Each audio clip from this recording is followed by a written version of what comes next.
사랑하고 존경하는 220만 충남 도민 여러분, 6월은 호국 보훈의 달입니다.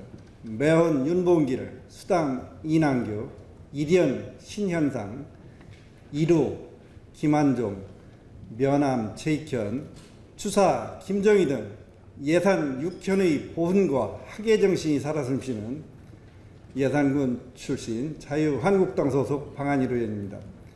오늘 본 의원에게 도정 및 교육행정 질문의 기회를 주신 유병국 의장님을 비롯한 선배 동료 의원 여러분께 깊은 감사를 드립니다.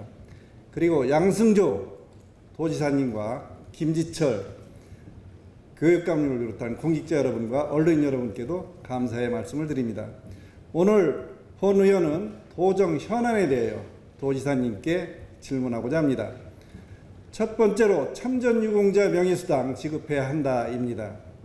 1945년 8월 15일 우리는 광복을 맞이했지만 광복의 기쁨을 누리기 전에 6.25 남침으로 인하여 전쟁 포화 속에서 국토가 황폐화되었고 수백만 명의 전사자, 부상자, 행방불명자가 발생했으며 길거리에는 전쟁 고아와 이산 가족들로 넘쳐났습니다.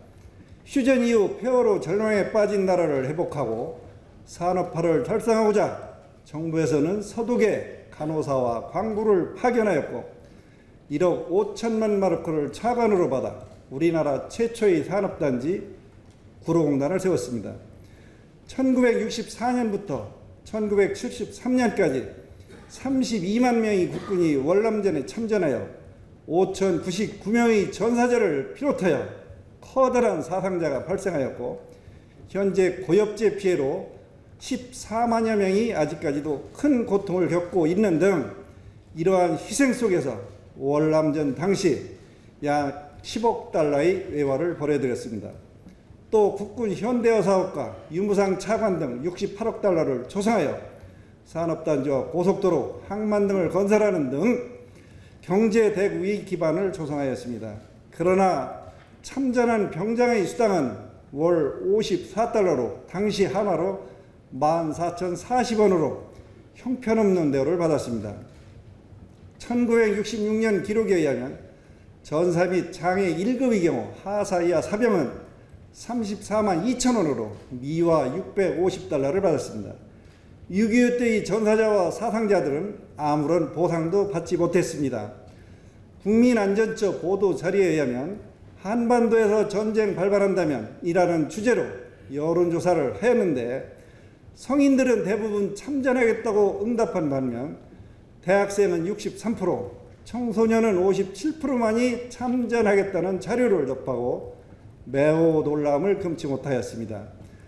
2019년 4월 현재 우리 도에는 6.25 참전 및 월남 참전 유공자가 12,983명이 생존하였습니다. 오늘의 대한민국은 이분들이 나라를 위하여 거룩하게 목숨을 바치신 희생과 헌신과 공헌 위에 서 있습니다. 참전 유공자분들의 유지를 개선 발전시켜 통일 대한민국을 만드는 것이 오늘을 살아가는 우리 모두의 역사적 사명이고 새로운 대한민국을 만드는 초석이라고 생각합니다. 양승조 도지사께서는 민선 7기 충청남도를 복지수도 건설을 선거 공약하였습니다.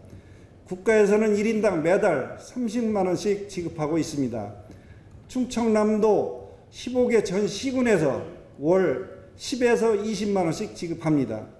그리고 광역시도는 강원도, 경기도, 경상남도, 경상북도, 제주도에서는 이미 지급하고 있습니다. 참전 유공자에게 국가를 위한 헌신을 잊지 않고 보답하며 그분들의 희생과 공헌에 합당한 예우를 통해서 살아생전의 보람과 긍지를 갖고 살아갈 수 있도록 해야 하는 것이 현재를 살아가는 우리들의 의무라고 생각합니다. 이분들은 이제 수명이 많이 남아있지 않습니다.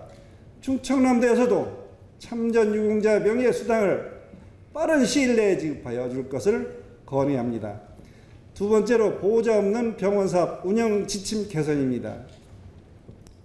저소득층 환자 및 보호자 등 사회적, 경제적 간병 부담을 해소하고 병원 이용 접근성을 높이기 위하여 시군별로 지역 거점 병원 2개소까지 운영함으로써 장기 요양 장기 요양 보험 혜택을 받지 못하는 요양병원 입원 취약계층에 대하여 의료 사각지대를 해소하고자 하는 시행하는 복지 서비스로 보건 분야의 일자리 창출도 하고 있는 모범적인 시책 사업으로 보호자 없는 병원 사업은 현재 충청남 도내 22개소 48실 252병상을 운영하고 있습니다. 충청남도에서는 공동 간병인이 필요한 도민 중 의료급여 수급권자, 차상위 본인 부당 경감 대상자, 건강보험 납부 하위 20% 이하인 분들이 이용을 하고 있습니다. 지원 일수는 1인당 급성기 30일, 노인 요양병원은 45일까지 가능하며 회복지원, 재입원 시 담당 의사의 소견을 첨부하여 추가로 15일 연장이 가능합니다.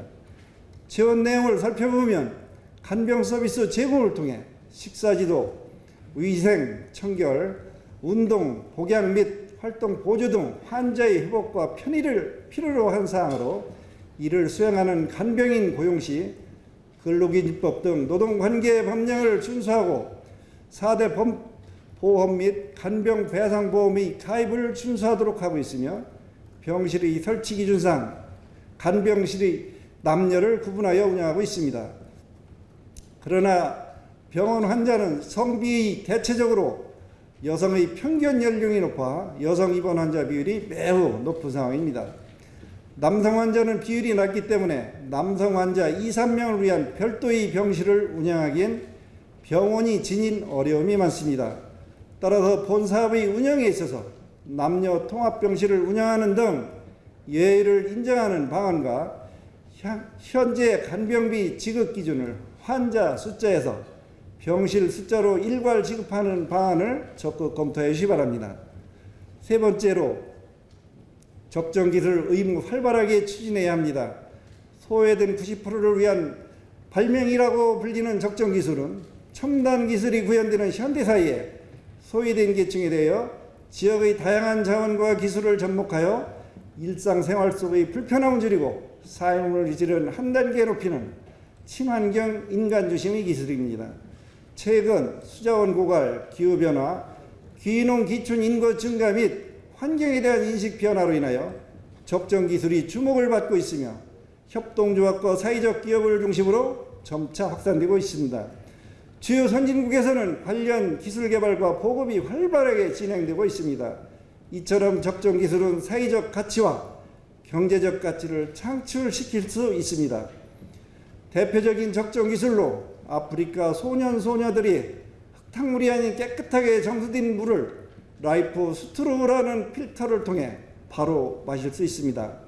적정기술을 이용한 발명으로 각종 수인성 질병을 막고 결과적으로 의료비 감소, 경제적 사회적 가치를 동시에 창출하고 있는 것입니다. 이렇게 시대적으로 각광을 받고 있는 적정기술 업무와 관련하여 지난 2017년 충남농업기술원에 적정기술 공유센터가 완공되었습니다. 또한 충청남 도내에 활동하는 적정기술 관련 조합과 단체가 전국에서 가장 활발하게 움직이고 있지만 이에 필요한 제도적 뒷받침은 거의 찾아볼 수가 없습니다. 즉 다양한 가치를 창출한 적정기술임에도 현장에서 땀 흘리며 일하는 분들의 의지와 노력을 좌절시키고 있다고 생각합니다. 충청남도는 뒤따라가기만 하지 말고 주어진 환경을 적극적으로 이용하여 선도적으로 이끌어가려는 의지가 무엇보다 필요합니다. 적정기술과 관련하여 공직자들의 업무 추진 자세가 소극적이고 부정적인 시각으로 기울어진 것으로 판단되는 바, 향후 충청남도 적정기술 관련 사업의 추진 방향과 계획 등 전체적인 적정기술 사업의 의지에 대하여 지사님께서 소상하게 답변해 주시기 바랍니다. 마지막으로 외국인 근로자 제도 적극 도입하여 농어업인의 일손 보직을 도와야 합니다. 지난 2015년 법무부 시범사업으로 도입된 외국인 계절근로자 프로그램 사업은 고령화된 농어촌의 노동력 부족 현실을 타개하고자 시작된 맞춤형 시책입니다. 지금과 같이 바쁜 농번기에 고질적인 인력난 해소에 기여할 뿐만 아니라 합법적인 테두리 안에서 농가가 외국인 노동자를 고용할 수 있도록 하고 있습니다. 본 사업은 행정안전부가 주관하는 2018년 행정제도 개선 우수 사례 경진대회에서 정책 우수 사례로 평가받아 수상했습니다. 계절 근로자 프로그램 운영 결과 불법 체류 비율은 1.9%로 매우 나타났으며 농어촌 인력난 해소에 크게 기여하고 있습니다.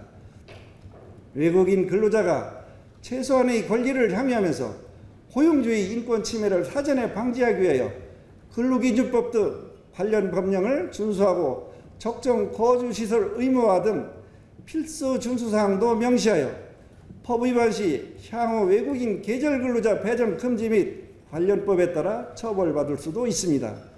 물론 운영 과정에서 계절 근로자 사업에 따른 근로기준법, 최저임금법, 파견 근로자 보호 등에 관한 법률, 남녀 고용 평등과 일, 가정 양립 지원에 관한 법률 등의 규정이 사업 시행에 있어 어려움도 있어 앞으로 지자체와 관계 부처 간 논의를 통해 법률 개정이 필요한 부분도 있습니다.